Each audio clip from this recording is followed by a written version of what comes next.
কুয়াশায় ঘেরা নতুন আরেকটা সকাল, নতুন আরেকটা ভিডিও নিয়ে আপনাদের মাঝে হাজির হলাম। আসসালামু আলাইকুম। রোদুস হোমস্টাইল কুকিং থেকে আপনাদের স্বাগতম।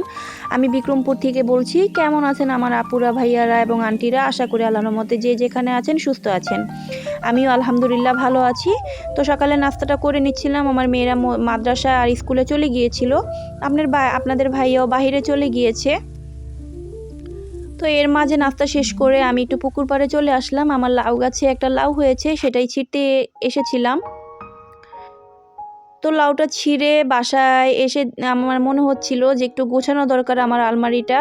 তো জামা কাপড়ের সাইডটা একদম অগোছালো হয়েছিল, তো সেগুলো গোছাচ্ছিলাম, সেটাও আপনাদের সাথে শেয়ার করা।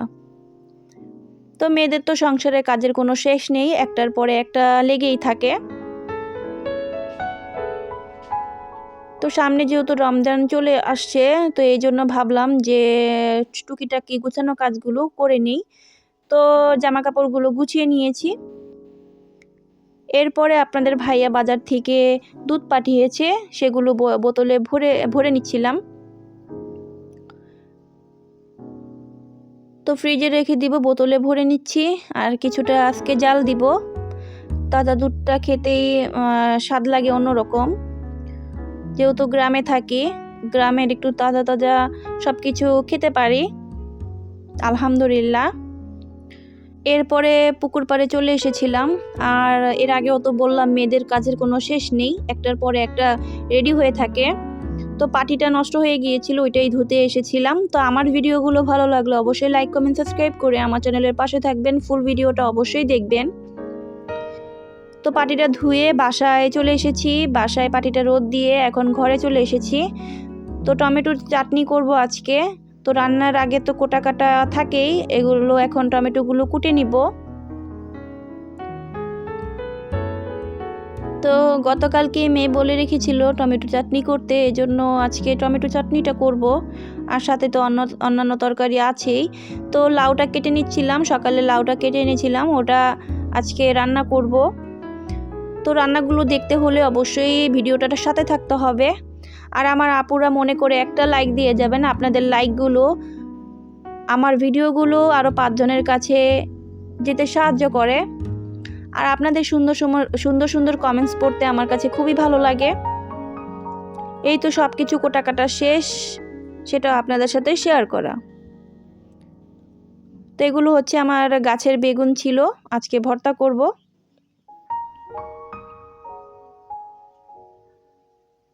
তো এখন রান্নায় চলে যাব। ভাত বসিয়ে দিয়েছি চুলায়। তো এর আগেও আপনাদের আমি বলেছি আমার আপুদের আমি রান্না শেখাতে আসিনি, কারণ আমি জানি আমার আপুরা আরও ভালো করে বা সুন্দর করে রান্না করতে জানে।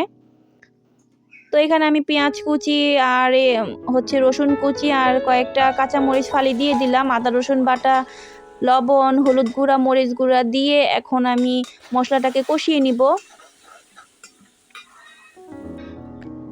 তারপরে এখানে আমি কেটে রাখা টমেটোগুলো দিয়ে দিব। কে কে টমেটো চাটনি খেয়েছেন অবশ্যই কমেন্টস করে জানাবেন। আমাদের ঘরে এই টমেটো চাটনিটা খেতে সবাই পছন্দ করে, শুধু আমার ছোট মেয়েটা বাদে। তো এগুলো এখন একদম ভাজা ভাজা করে ফেলবো।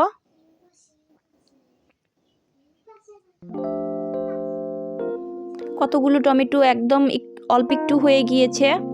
তারপরে রান্নায় চলে যাব। এখানে আমি ফ্রাই প্যান বসিয়ে দিয়েছি, পরিমাণ মতো তেল দিয়ে দিব, পেঁয়াজ কুচি, কাঁচামরিচ দিয়ে দিয়েছি, এখন ভেজে নিব। তারপরে অল্প মশলা দিয়ে আদা রসুন বাটা, আর যেহেতু লাউ রান্না করব, লাউয়ে বেশি মশলা দেয় না, অল্প অল্প মশলা দিয়ে আমি মাছটাকে এখন দিয়ে দিব। ধুয়ে রেখেছিলাম মাছটা, এখন মশলার ভিতরে দিয়ে দিব। এখন মাছটা কষিয়ে নিব।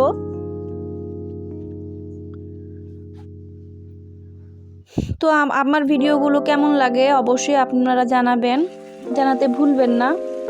তো কেটে রাখা লাউগুলো আমি এখন দিয়ে দিলাম, তারপরে ঢেকে দিয়েছি। পরিমাণ মতো পানি দিয়ে দিলাম। আর লাউয়ে বেশি পানি দিতে হয় না, এটা তো সবাই কম বেশি জানে।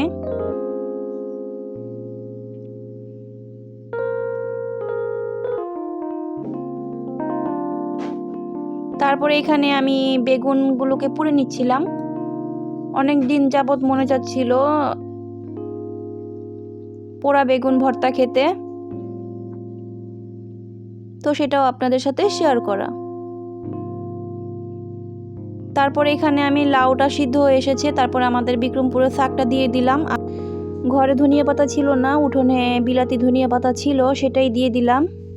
তো লাউ রান্না করাটা শেষ, এরপরে ভর্তাটা করে নিব। আজকে ভর্তাটা মরিচটা পুড়িয়ে ভর্তা করব।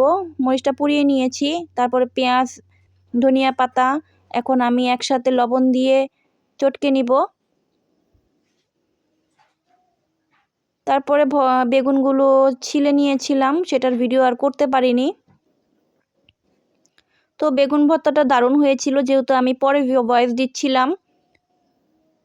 তারপরে কিছুটা সরিষার তেল দিয়ে এখন আমি মেখে নিব।